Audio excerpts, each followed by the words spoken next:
And you don't want to correct yourself because you know it's it. No. Camera, I take it. Give me the camera, please. Go. Let's go. I've never seen anything like this. This is sensational stuff. Ora boas malta, vamos a mais um ponto break. Hoje vamos falar sobre as melhores entradas para dia 10 de 5 de 2022. Escolhi aqui 6 jogos, 4 do circuito masculino e 2 do circuito feminino. Foram os jogos que eu senti mais confortável em analisar e encontrei opções com valor para, no mercado. E passamos então aqui ao primeiro jogo, que será o jogo do Ubi contra o David Goffin. Aqui o David Goffin entra como underdog, 56% de probabilidade de vitória para o Ubi, na minha opinião. Está no melhor momento, está mais confiante, está a melhorar, principalmente depois de uma época do início de temporada não muito favorável ao jogador polaco. Tem vindo a melhorar, principalmente em terra batida, tem vindo a fazer bons resultados.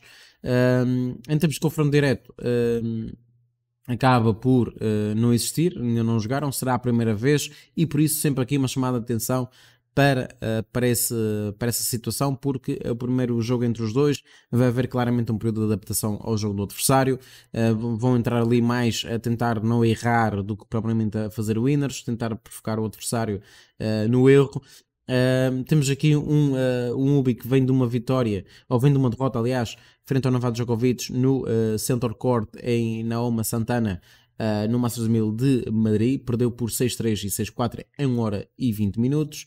Já o David Goffin acabou por perder frente ao Rafa Nadal por 6-3, 5-6, 5-7 e 7-6.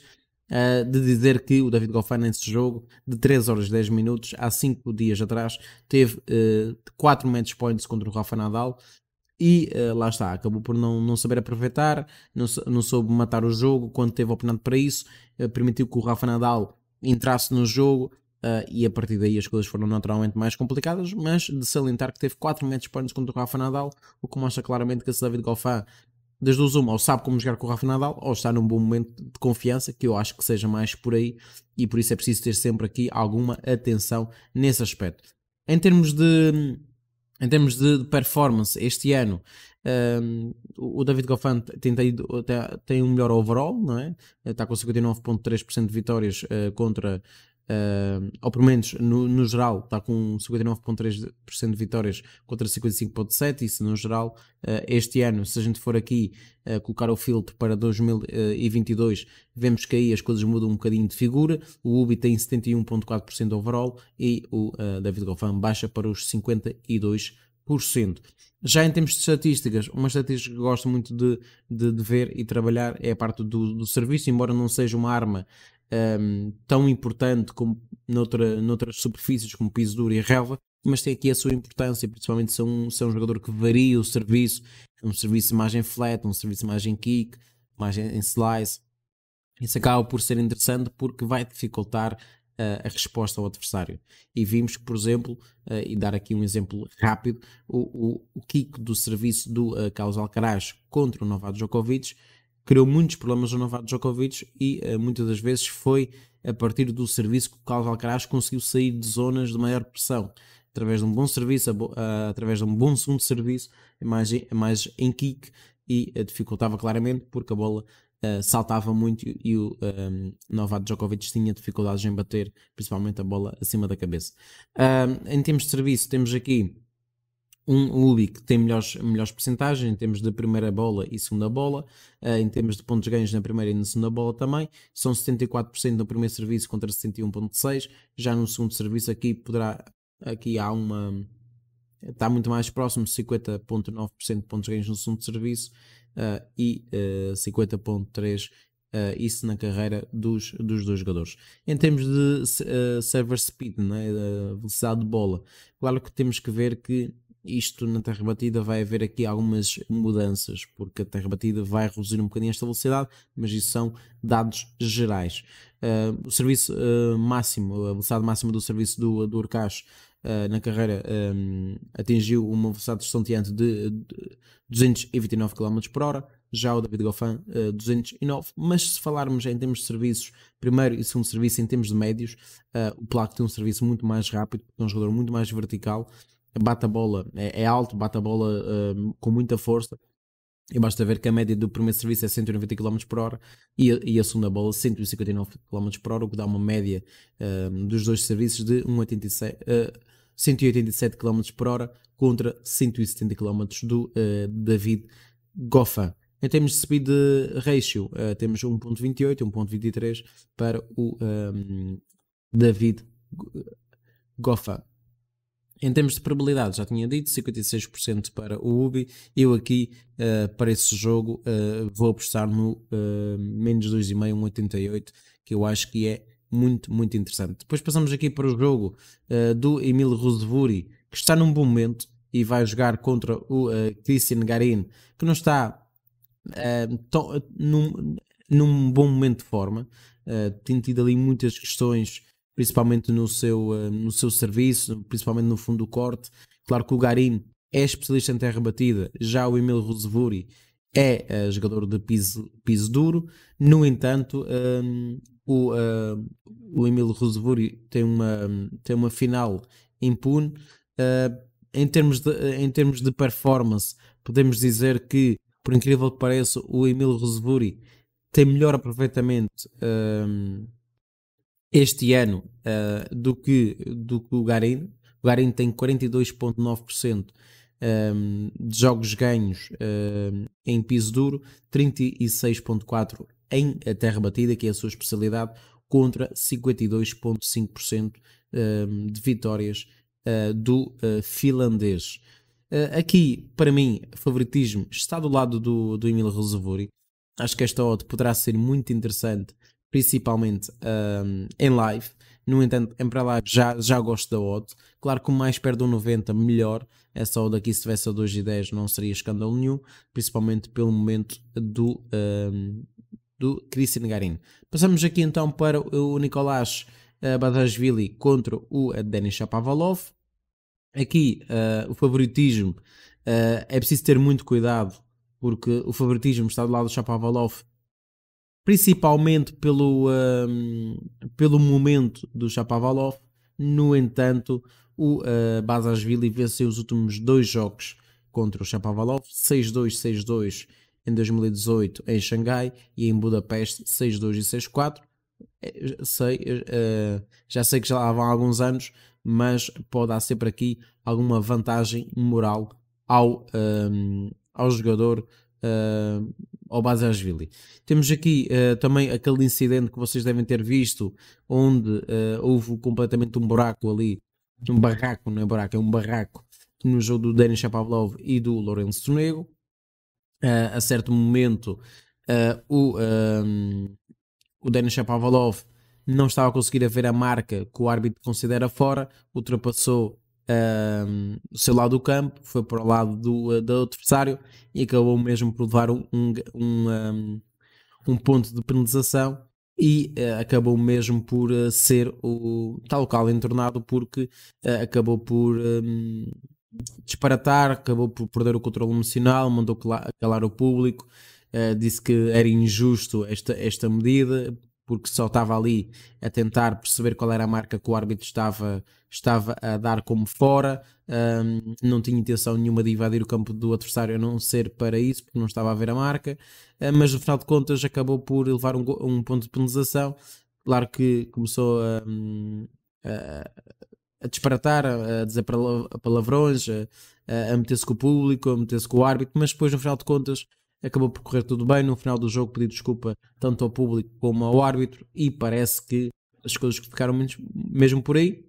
No entanto, nesse jogo vamos ter que sempre ter este cuidado do fator público. Como é que o fator público vai reagir a ver o Denis Shapovalov outra vez em corte, principalmente quando depois de tudo o que aconteceu, ainda para mais eliminou um jogador da casa. Não sei até que ponto o público não vai para o jogador, o Nicolás Basilashvili.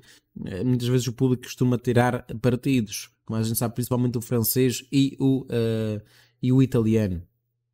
No entanto, aqui o que é que eu posso recomendar? Em termos de estatísticas, são dois jogadores que estão bem em termos do serviço.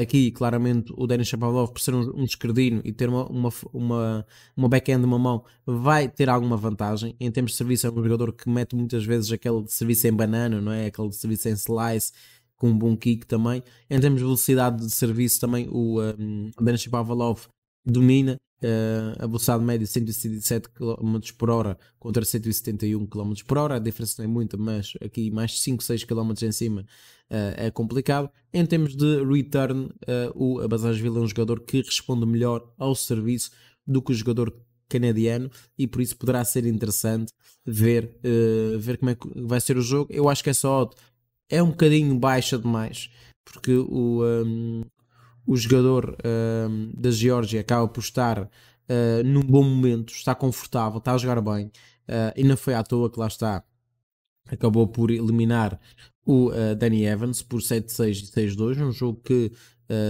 foi realizado há 20 horas atrás, pelo menos na altura que eu estou a fazer esse vídeo, e perdeu com o Alcaraz 6-3, 7-5, mas foi um jogo interessante. Já o Shapovalov, antes desse jogo que venceu o Lourenço Sonego, tinha perdido contra o Andy Murray em Madrid, e acabou mesmo por perder também em Miami contra o Lotaris, por isso não está num bom momento em termos de jogo. Basta ver que nos últimos 5 jogos o Shapovalov tem 3 vitórias, nos últimos 6 jogos tem 3 vitórias e 3 derrotas, com a mesma performance que o Basashvili. Acho que esta odd está desajustada, acho que esta odd devia estar ligeiramente mais alta. No entanto, pondero aqui um over 21,5 ou 22,5, no entanto para já não tem valor, mas fica aqui algumas ideias que vocês depois podem vir a aproveitar durante o jogo. Depois, para terminar aqui a série dos jogos masculinos, temos o jogo do David Fokina contra o Auger-Aliassime. O David Fokina acaba aqui por entrar como um underdog, mas não concordo com isso. Acho que o David Fokina, para mim, para esse jogo em particular, tinha que ser favorito. Aqui o Auger-Aliassime é favorito por causa dos últimos 2 jogos que fizeram entre si, e o Auger-Aliassime venceu os 2. Para além da questão do ranking, aqui tem um peso determinante. Porquê? Porque no Australia Open eles se defrontaram-se e o Auger-Aliassime venceu, mas foi um jogo extremamente apertado, 7-6, 6-7, 7-6 e 7-6. Foram todos jogos dos 4 sets a tie-break, que mostra claramente muitas dificuldades para o Auger-Aliassime em bater jogadores como o David Fokina. David Fokina, que em Roma já jogou contra o Ivashka e ganhou em 3 sets, em 2 horas e 40 minutos. Já o Auger-Aliassime derrotou, ainda não jogou neste torneio, perdeu há 3 dias atrás contra o Alexander Zverev em Madrid por 6-3 e 7-5 em 1 hora e 56 minutos. Aqui o David Fokina já tem um jogo realizado em Itália, já conhece as condições de jogo. O Auger-Aliassime não está num grande momento, muita pressão para ele suceder a Nadal, a Djokovic. Há sempre essa pressão dos jovens superarem o Big 3, e as coisas não estão a correr muito bem para o Auger-Aliassime, e por isso eu acho que esta odd está extremamente desajustada. E além disso, o David Fokina, por exemplo, fez finais em Monte Carlo, perdendo contra o Stefanos Tsitsipas. Em terra batida, em Marselha, em Barcelona, em Estoril fez quartos de final, em Marrakech fez oitavos de final o Auger-Aliassime, e basta ver que este ano o Auger-Aliassime tem 54,5% de jogos ganhos em terra batida, o David Fokina tem 63,6%. Se formos aqui em termos de serviço, por exemplo, aí o Auger-Aliassime tem uma melhor porcentagem de pontos ganhos no primeiro e no segundo serviço, mas não é uma grande diferença. Em termos de return, por exemplo, eu acho que é o mais importante o return e o breakpoints converter. O David Fokina tem melhores registros. Por isso, na minha opinião, a vitória do David Fokina aqui poderia ser interessante. Acho que a odd está extremamente desajustada, ou até mesmo aqui o mais 2,5, 1,72, também poderia ser algo muito interessante de se explorar para esse jogo. Depois passamos aqui, como eu tinha dito, para o lado das mulheres. Temos aqui uma Rogers que vai jogar com a Alison Risk, e acaba por ser interessante porque a Rogers vem de um jogo onde perdeu contra a Putintseva em Madrid por 7-5, 7-5 em 2 horas. Já a Alison Risk vem também de um jogo em Madrid no Stadium de e perdeu contra a Bianca Andriescu por 6-4, 3-6 e 6-0, um jogo que foi realizado há 11 dias atrás, em 1 hora e 56 minutos. A Risco é uma jogadora que, como podemos ver, nem uma jogadora de terra batida. Ao longo da carreira tenta evitar ao máximo a terra batida, é uma jogadora que sobressai mais numa superfície como o piso duro. No entanto, vai jogar contra uma Rogers que também não tem como superfície de eleição a terra batida. Por isso temos aqui duas jogadoras fora do seu habitat natural, que é mais o piso duro. No entanto, temos aqui uma vitória para cada lado, mas foram jogos realizados em 2013. Isso já lá vai, as duas jogadoras mudaram muito de lá para cá, a idade também começa a pesar um pouco. Eu acho sinceramente essa odd da Rogers extremamente desajustada. Acho que é uma odd mais perto de um 90 do que perto de um 70. Em termos de resultados, já tinha falado, claro que a Rogers já não ganha há 4 jogos consecutivos, isso pode deixar ali marcas na sua confiança. E temos aqui uma Risco que venceu uma Jamstrenska, venceu uma McNally, venceu uma Lee, venceu uma Cornet em Miami, por exemplo, venceu uma Tetchman em Miami.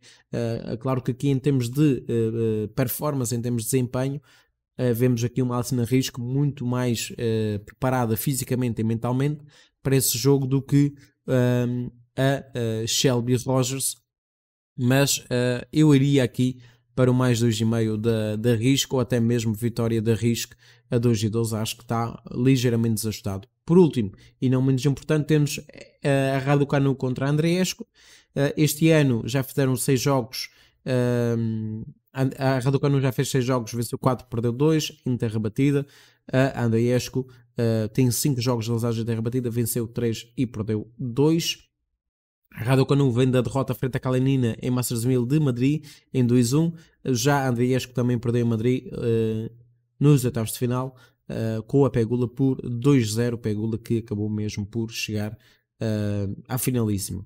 Depois temos aqui alguns dados que acabam por ser interessantes de ver. A Raducanu é uma jogadora que, por exemplo, o ano passado não jogou em terra batida, mas tem vindo a treinar duramente para conseguir ter bons registros em terra batida. A Andriescu também, com as lesões e por aí fora, o ano passado acabou por realizar apenas 3 jogos o ano passado em terra batida, venceu 2 e perdeu 1. Eu acho sinceramente esta odd aqui da Andriescu ligeiramente desajustado, um 75. No entanto, são duas jogadoras que não estão num grande momento de forma.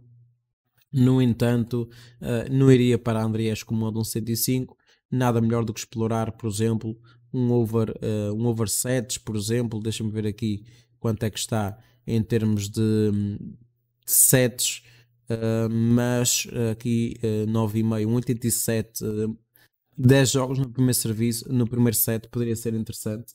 1,87, ficaria para essa entrada nesse jogo, porque eu acho que as duas jogadoras vão entrar muito focadas no seu serviço, e acho que podemos ter um jogo longo no primeiro set, pelo menos 10 games.